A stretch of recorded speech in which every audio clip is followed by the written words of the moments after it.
राजकुमार सिद्धार्थ शाक्यवंश के राजा शुद्धोधन और रानी माया देवी के पुत्र थे।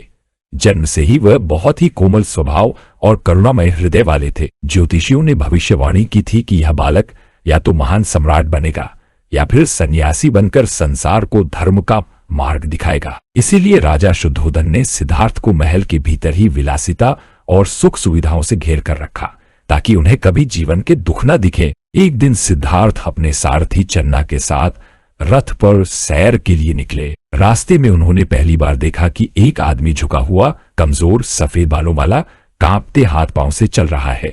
सिद्धार्थ ने चन्ना से पूछा, यह कौन है? इसका शरीर ऐसा क्यों है? चन्ना ने उत्तर दिया, राजकुमार, यह बूढ़ा आदमी है।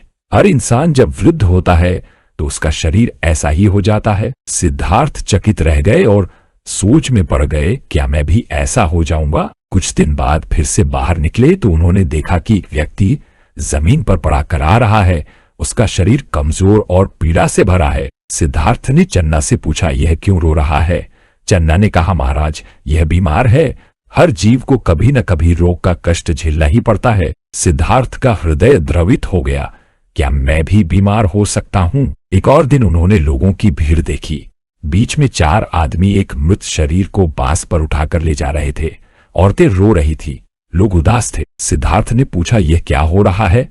चन्ना ने बताया, यह मृत्यु है। हर जीव का अंत यही होता है। सिद्धार्थ गहरे चिंतन में डूब गए, तो जीवन का अंत मृत्यु ही है और कोई इससे बच नहीं सकता। अंत में सिद्धार्थ ने देखा, एक सन्यासी शांति और संतोष के साथ भिक्षा मांगते हुए चल रहा है। उसके चेहरे पर अद्भुत तेज था, मानो उसने दुख और भय से मुक्ति पाली हो। सिद्धार्थ ने चन्ना से पूछा, यह कौन है?